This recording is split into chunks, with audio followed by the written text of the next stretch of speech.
ওটা বিউটিকুল না, বিউটিফুল হবে সাথী। এসব ভুলভাল ইংরেজি কোথা থেকে শিখেছিস তুই? আর তোকে কতবার বলেছি ওর নাম শিক্ষা, সফর নয়। শিক্ষা আপা বলতে গেলে আগে আগে ওই শিক্ষা সফর কথাটা আমার মাথায় চলে আসে, তাই আমি সংক্ষেপে তাকে সফর আফা ডাকি। তবে দুইটা কিন্তু একই কথা হলো, আই মিন যে লাউ সেই কদু। প্রায় ঘন্টাখানেক পরে গাড়ি ভার্সিটির সামনে এসে দাঁড়ালো। আবৃত্তি গাড়ি থেকে নেমে দেখে তার প্রাণপ্রিয় বান্ধবী পিয়া তার জন্য গেটের বাইরে অপেক্ষা করছে।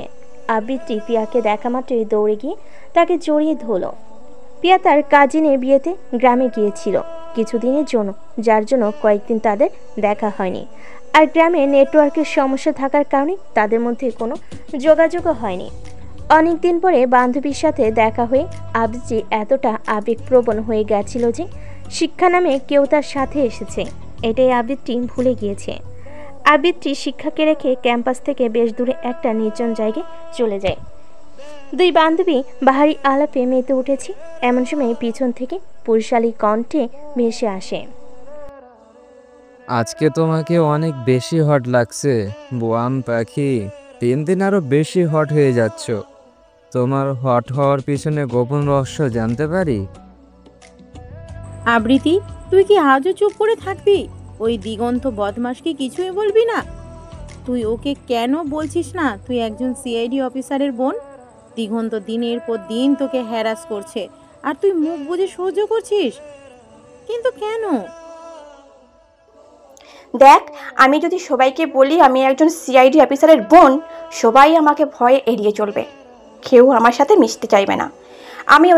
আমি এইখানে পড়াশোনা করতে এসেছি, পাপার টাকা পয়সা বা ভাইয়ার পাওয়ার দেখাতে নয়। তাছাড়া তুই খুব ভালো করে জানিস পাপা আমাকে এই ভার্সিটিতে ভর্তি করতে চায়নি।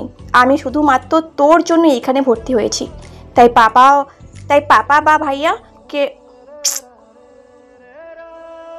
তাই পাপা আর ভাইয়াকে এই সম্পর্কে কিছু বলতে পারবো না।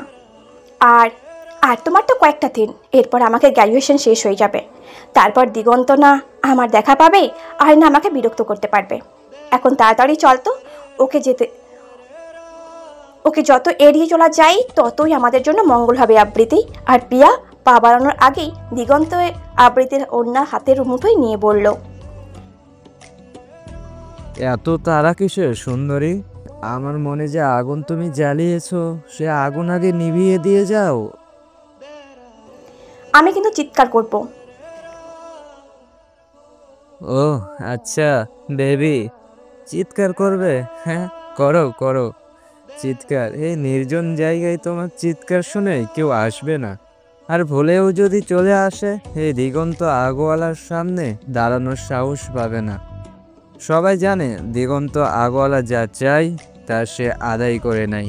তাই আজ আমার হাত থেকে তোমাকে কেউ বাঁচাতে পারবে না মাখন বেবি। বলি দিগন্ত আবৃত্তি ওড়না ধরে নিজের দিকে টান দিতে যাবে, তার আগে কেউ একজন দিগন্তের গালে ঠাস ঠাস করে থাপ্পড় মেরে দেয়। থাপ্পড় খেয়ে দিগন্ত চোখ বন্ধ থাকা অবস্থায় বলল, কার এত বড় কলিজা যে দিগন্ত আগোয়ালার গালে থাপ্পড় মারে? সেই কলিজা আমি কেটে টুকরো টুকরো করে রাস্তার কুকুরদের দিয়ে খাওয়াবো। তৎক্ষণাৎ মেলি কণ্ঠে ভেসে ওঠে, আমার এবার তুই যা করবি কর, দেখি তুই ঠিক কি করতে পারিস, আমিও দেখি তোর ক্ষমতা কতটুকু। তুই দিগন্ত আগারওয়াল হোস বা দিগন্ত আগারওয়াল হোস, আই ডোন্ট কেয়ার, তোকে ভয় পাবার কোনো প্রশ্নই আসে না।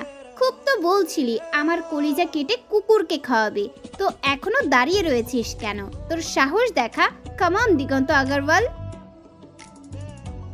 দিগন্ত এক দৃষ্টিতে শিক্ষার দিকে তাকিয়ে রয়েছে। শিক্ষা দিগন্ত থেকে কোনো রেসপন্স না পেয়ে আবারও বলল, শিক্ষার কিছুক্ষণ আগে তুই কি জানি বললি? ও হ্যাঁ, মনে পড়েছে, একটা মেয়ে হয়ে আমি অন্য একটা মেয়েকে প্রোটেক্ট করতে এসেছি বলে হো হো করে বদমাইশদের মতো হেসেছিলি তুই।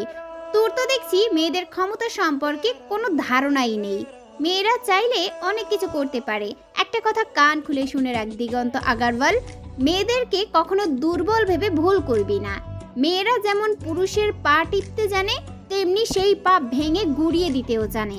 আজকের পর থেকে তোকে যদি আবৃতি আপুর দিকে চোখ তুলে বাজে নজরে তাকাতে দেখি, ওফ সরি, শুধু আবৃতি আপু নয়, কোনো মেয়ের দিকে যদি মা বোনের নজরে ছাড়া অন্য নজরে দেখিস, তোর চোখ তুলে আমি রাস্তার কুকুরকে দিয়ে খাওয়াবো। Mind it mister Diganta Agarwal. Oh my god, হে দেখি মেঘনা চাইতে বৃষ্টি, চারিদিকে শুধু মিষ্টির ছড়াছড়ি। এত মিষ্টির সংস্পর্শে এবার নিশ্চয় আমি ডায়াবেটিসের রোগী হয়ে যাব। তুমি কি জানি বললে? ও হ্যাঁ, আমি যেন অন্য কোনো মেয়ের দিকে চোখ না তুলে তাকাই। তুমি একদম টেনশন করো না সুইটহার্ট, আমি এক নারীতে আসক্ত পুরুষ। এখন থেকে আমি শুধুমাত্র তোমার দিকে তাকিয়ে থাকবো। বিশ্বাস করো, ভুলেও অন্য কোনো মেয়ের দিকে তাকাবো না। আর যদি তাকাতে যাই, তুমি আমার চোখ উপড়ে দিও, কেমন? By the way, I know about you সুন্দরী। ভুলেও শিক্ষা সম্পর্কে জানার চেষ্টা করবি না, এর ফলাফল খুব একটা ভালো হবে না। কথা শুনে আবৃত্তি এসে শিক্ষাকে এক সাইডে নিয়ে গিয়ে বলল, মারামারি করার জন্য একবার তো স্কুল থেকে তাড়িয়ে দিয়েছিল, তুই কি চাইছিস এই ভার্সিটি থেকেও তোকেও তাড়িয়ে দিক? কাকে কি বলছিস সে সম্পর্কে আদৌ কোনো ধারণা আছে তোর? ও একটা বদমাইশ সাইকো। ওর বাবার অনেক ক্ষমতা, বাবার টাকার ক্ষমতার জোরে এই পর্যন্ত কত মেয়ের জীবন নষ্ট করেছে তা ঠিক নেই। মেয়েরা ওর কাছে টি শার্টের মতো, যাও যাও ক্ষণে ক্ষণে চেঞ্জ করে। আর তুই ওর মতো একটা সাইকোকে থাপ্পড় দিলি, ঘুমন্ত বাঘকে জাগ্রত করে দিলি। ওই আগারওয়াল আপনাকে টিচ করছিল আর আপনি কিছু না বলে চুপ করে মুখ বুজে সহ্য করেছিলেন। এমনকি আপনার ওড়না ধরে টান দিয়েছে। আপনি আমাকে ভালোবাসেন বা নাই বাসেন, আমি আপনাকে অনেক ভালোবাসি, আপনাকে যথেষ্ট সম্মান করি, আর আমার সামনে আমার সম্মান নষ্ট করতে দিতে পারি না। আমি তো আপনারও জন্য। আমারটা আমি বুঝে নিতাম, তুই এর মধ্যে নাক গলাতে গেলি কেন? এখন চল এখান থেকে, বলে শিক্ষার হাত ধরে যাওয়ার আগে দিগন্ত এসে তাদের সামনে দাঁড়িয়ে বলল, তুমি চাইলে একটা না আরো 1000টা থাপ্পড় মারতে পারো সুন্দরী, আমি ভালোবেসে সেটা গ্রহণ করে নিব। তোমার এই নরম হাতের থাপ্পড় খেয়ে আমি হাসতে হাসতে মরেও যেতে পারবো। দেখো দিগন্ত, ও বাচ্চা একটা মেয়ে, ভুল করে ফেলেছে। ওর আজকে ভার্সিটির প্রথম দিন, তুমি প্লিজ ওকে যেতে দাও। আমি প্রমিস করছি ও আর কখনো এমন ভুল করবে না। দিগন্ত শিক্ষার পা থেকে মাথা পর্যন্ত পর্যবেক্ষণ করে বলল, you are looking so pretty, I am so impress to see you. এতদিন তুমি কোথায় ছিলে সুন্দরী? তুমি এসে আমার মনে তুফান সৃষ্টি করে দিয়েছো। এখন আমি কি করব বলো তো সুন্দরী? I can't control my self. শিক্ষা কিছু বলার আগে আবৃত্তি শিক্ষার হাত ধরে ক্যাম্পাসের ভেতর নিয়ে এলো। শিক্ষার যাওয়ার পানে তাকিয়ে দিগন্ত বলল, আই লাইক ইউ অ্যাটিটিউড। এই দিগন্ত আগোয়ালার চোখে একবার যাকে ভালো লাগে সে এত সহজে নিস্তার পায় না সুন্দরী। I knew you even for one night, কিন্তু এ সুন্দরী যে মাঝে মনে হয় না এত সহজ আমার খাঁচায় বন্দি হবে।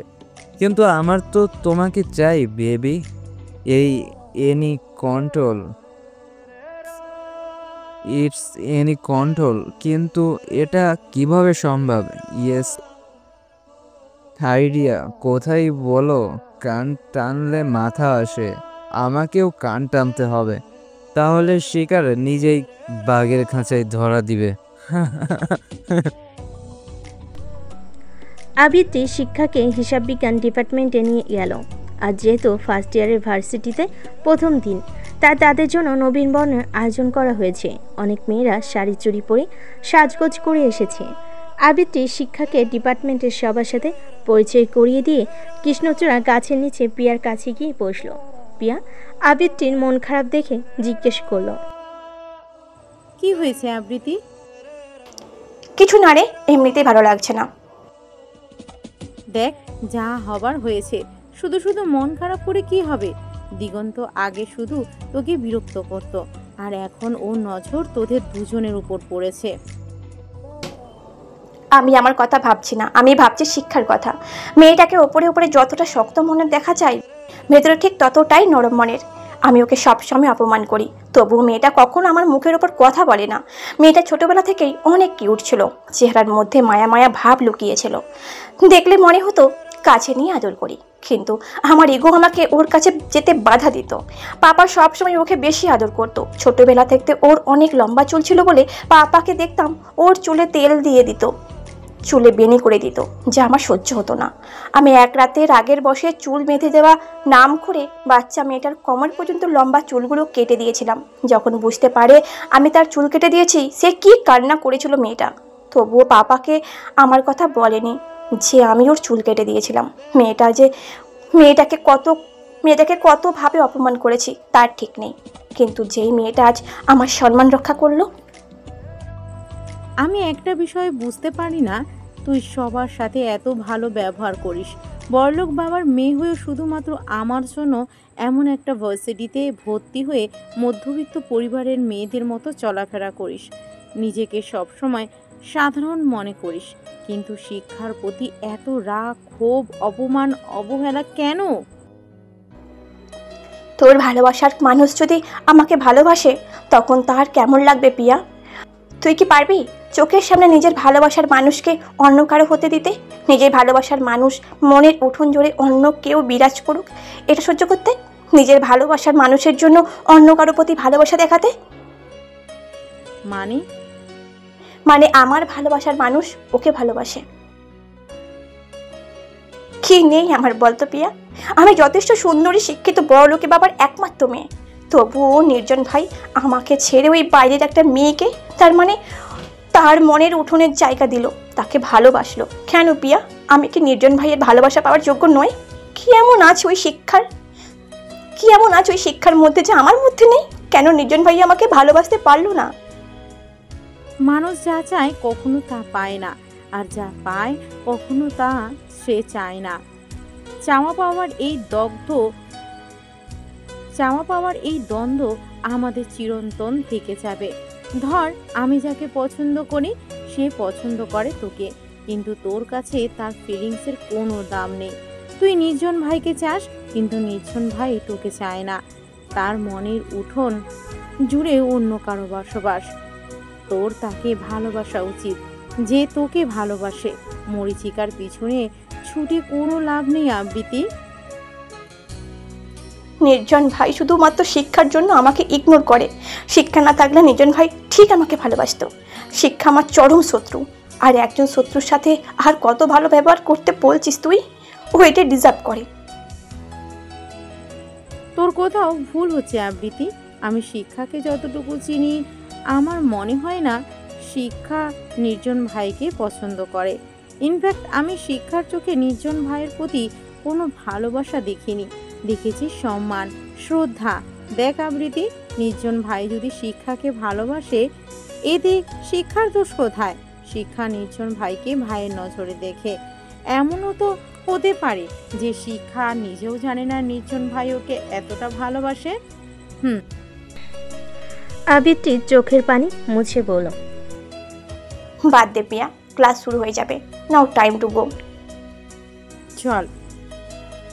নবীনবরণ উপলক্ষে সকল ছাত্রছাত্রীদের ফুল দিয়ে শুভেচ্ছা জানানো হয়েছে।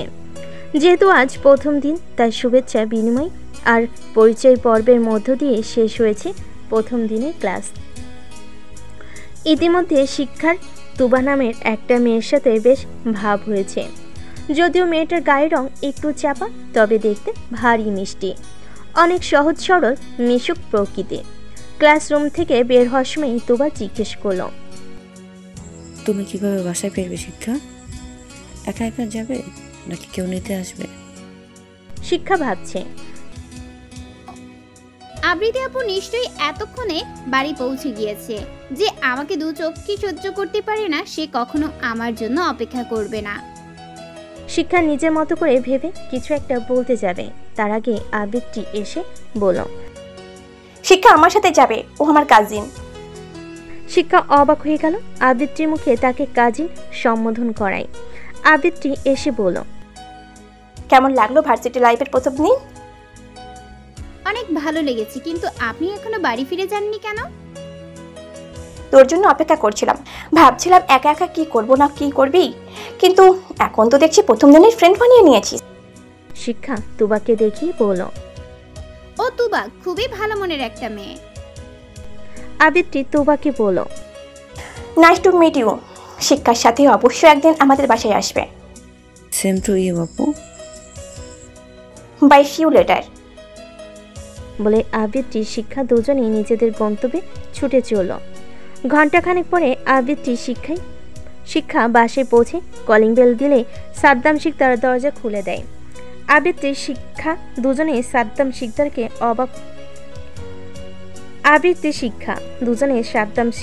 দেখে অবাক হয়ে যায়। সাদ্দাম শিকদারকে দেখে অনেক রাগান্বিত মনে হচ্ছে। শিক্ষা সাদ্দাম শিকদারকে জড়িয়ে ধরে জিজ্ঞেস করল, তোমার তো শহরের বাইরে থাকার ছিল, তুমি এই সময় বাড়িতে কেন বড় আব্বু? তুমি নাকি আজ ভার্সিটি গিয়ে একটা ছেলেকে থাপ্পড় দিয়েছো? তুমি তো জানো বড় আব্বু, অন্যায় দেখলে আমি স্থির থাকতে পারি না। যদিও অনেক সময় পরিস্থিতির চাপে পড়ে স্থির থাকতে হয়, কিন্তু তাই বলে সব সময় আমি ছেড়ে কথা বলতে পারি না। এই লাস্টবার তোমাকে ওয়ার্নিং দিচ্ছি, এরপর যদি আর কখনো আমার কর্ণপাত হয় যে তুমি মারপিট করছো, তাহলে তোমার ভার্সিটি যাওয়ার সাথে সাথে বাড়ির বাইরে যাওয়াও বন্ধ হয়ে যাবে। ভাগ্যিস সাহিত্য এসব ব্যাপারে কিছু জানে না, জানলে নিশ্চিত তোমাকে 2-4 ঘা দিয়ে দিত। ভেবে না তোমাকে অনেক ভালোবাসি বলে তুমি যা নয় তাই করে বেড়াবে। আমি ভালোর ভালো, খারাপের খারাপ।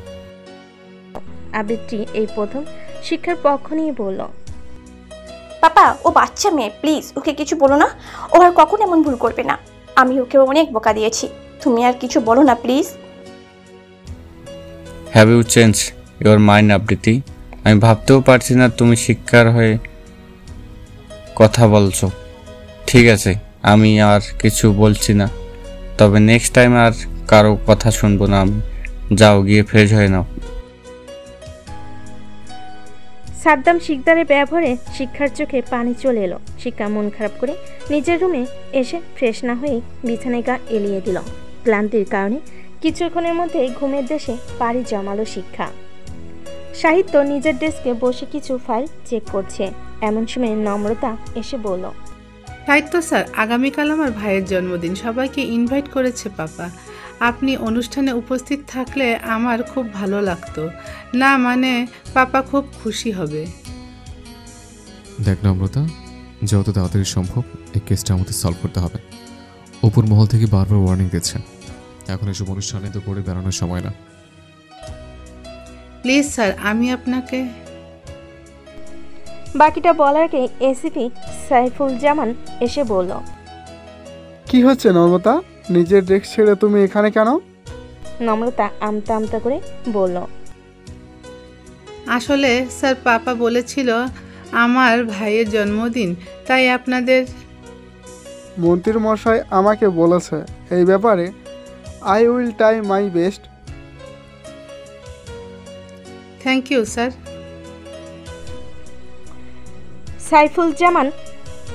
সাইফুজ্জামান প্রতি উত্তরে কিছু না বলে সাহিত্যের কাছে এসে বলল, হ্যাঁ সাহিত্য, কিছু পেলে? হ্যাঁ sir.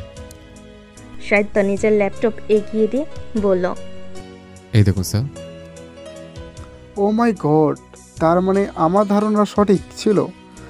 Forensic doctor Safwan Mahmud যখন বলেছিল খুন হয়ে যাওয়ার প্রত্যেকটা মেয়ের বয়স 18 থেকে 19 বছরের মধ্যে, তখনই আমার সন্দেহ হয় এই কেসের সাথে আমাদের পূর্বের এসিপি রায়হানের মীর আর তার পরিবারের নিখোঁজ যাওয়ার সাথে কোনো না কোনো কানেকশন রয়েছে।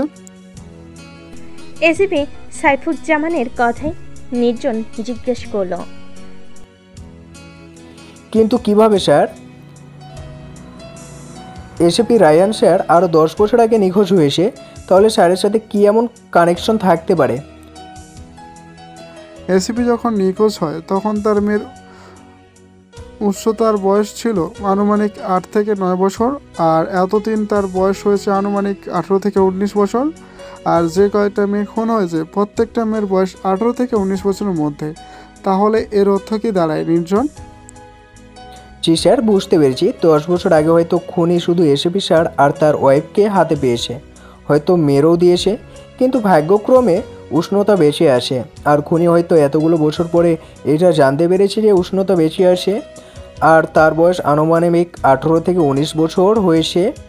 সেই জন্য খুনি সেসব মেয়েদের টার্গেট করছে যাদের মধ্যে আনুমানিক 18 থেকে 19 বছরের মধ্যে। ইউ আর রাইট নির্জন। সবার কথা শুনে সাহিত্য বলল, স্যার আবার এমনটা তো হতে পারে যে উষ্ণতা নিজে এই খুনগুলো করেছে। তোমার এমনটা মনে হবার কারণ কি সাহিত্য? স্যার হয়তো উষ্ণতা জানতে পেরেছে তার বাবা মায়ের নিখোঁজ বা খুনের পেছনে যে মেয়েগুলো খুন হয়েছে তাদের পরিবারের কোনো সদস্য জড়িত রয়েছে। তারা যেমন উষ্ণতার থেকে ওর বাবা মাকে কেড়ে নিয়েছে, ঠিক তেমনি উষ্ণতাও তাদের থেকে তাদের মেয়েদের কেড়ে নিচ্ছে। না না, এটা হবে না। একজন এসিবির মেয়ে কখনোই এমন করতে পারবে না, আবার করতেও পারে। তবে যাই হোক, আমাদের সর্বপ্রথম এই খুনিকে খুন করা থেকে বিরত করতে হবে। কিন্তু কিভাবে খুনিকে বিরত করব খুন করা থেকে?